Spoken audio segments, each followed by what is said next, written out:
সালে উনি ম্যাট্রিক পাশ করেছেন। তখন অত্র এলাকায় ম্যাট্রিক পাশ করা মানুষের সংখ্যা খুব কম ছিল। জন্ম নিলে মৃত্যু হয়, এটাই স্বাভাবিক। যা সৃষ্টি আছে তার ধ্বংস হয়। অত্র এলাকার মুরব্বীগণ, মহেশপুর কোটচাত্তর তথা অত্র এলাকার নেতৃবৃন্দ, আমার গ্রামবাসী, জানাজায় উপস্থিত সকলকে আমার সালাম, আসসালামু আলাইকুম। পুরুষ সন্তান জন্ম নিলে সাথে সাথে আজান দেওয়া হয়, তখন নামাজ হয় না। যখন মৃত্যুবরণ করে নামাজ হয়, তখন আজান হয় না। একটা মানুষের জীবন আজান থেকে নামাজ পর্যন্ত। আমার বাবার জীবন জন্ম যখন হয়েছিল আজান শুনেছিল, আজকে নামাজের মাধ্যমে তাকে বিদায় দিচ্ছি। দোয়া করবেন সবাই। আমরা 4টা ভাই এখানে আছি। আমি ভাইদের মধ্যে বড়, আমার একটা বোন, আমার মেজু ভাই মজিদ, সেজ মাসুদ, ছোটটা মামুন।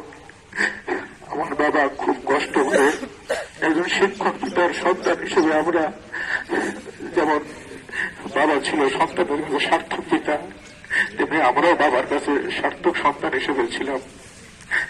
একজন পিতা 5টি সন্তানকে, আমি অহংকার করে বলতে পারি, সুসন্তান তিনি গড়ে গেছেন। আমরা যেন ভাই বোন সবাই মিলে এক হয়ে চলতে পারি, বাবার আদর্শ মুখে ধারণ করে, সেই দোয়া সবার কাছে চাই। 101 বছর বয়স, 25 সালে তার 101 পড়ল, বিদায় নিল বাবা। কাল সারা রাত বাবা নিজের হাতে গড়া ঘর থেকে নেমে উঠানে ছিল। নিজের গড়া ঘরে তারা থাকতে পারে না মৃত্যুবরণ করার পরে। আজকে চলে আসলো মাঠে, কিছুক্ষণ পরে চলে যাবে কবরে। এটাই মানুষের জীবন, এইভাবে জীবন হয়তো ফুরিয়ে যাবে।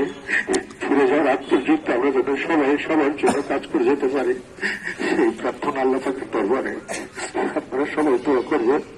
আমরা যেন সবাই মিলে মিশে সুন্দর থাকতে পারি, হিংসা বিদ্বেষ ভুলে। আমার বাবা যদি কোনো ভুল করে থাকে, চলার পথে কারোর সাথে কোনো ত্রুটিপূর্ণ আচরণ করে থাকে, আমরা 4 ভাই এখানে আছি। আমার বোনের কাছে মার কাছে অনুমতি নিয়ে এসছে। মার কোনো দাবি নাই, আমার বোনের কোনো দাবি নাই, বোনের কোনো পূর্ণ সমর্থন আছে। আমরা 4 ভাইকে দাঁড়িয়েছি আপনাদের কাছে। যদি কারো কাছে কোনো ভুল, কোনো অন্যায়, কোনো ত্রুটি করে থাকে, আপনারা করজোড়ে ক্ষমা করে দিবেন। আমি করজোড়ে আপনাদের কাছে ক্ষমা প্রার্থনা করছি বাবা হয়ে। আর যদি কারো কাছে কেউ যদি কিছু পেয়ে থাকেন, আমার বাবার কাছে যদি কোনো পাওনা থাকে, দয়া করে জানাবেন।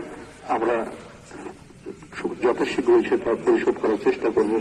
আমি একটু শুনতে চাই, আমার বাবা কেমন লোক ছিল? ভালো মানুষ ছিল। একটু জোরে বলেন, আমার বাবা কেমন লোক ছিল? দোয়া করবেন আল্লাহ পাক যেন ভালো হিসেবে আপনাদের মুখের পানিটাকে কবুল করে নেয়। আল্লাহ পাক যেন গোরাজাত থেকে আমার বাবাকে মুক্ত করে। আল্লাহ পাক যেন তার শ্রেষ্ঠ স্থানে বাবাকে স্থান দেয়, সেই দোয়া করবেন। আমরা দোয়া চাই সন্তান হিসেবে। আর কিছু বলার ভাষা নেই। বাবা চলে গেল।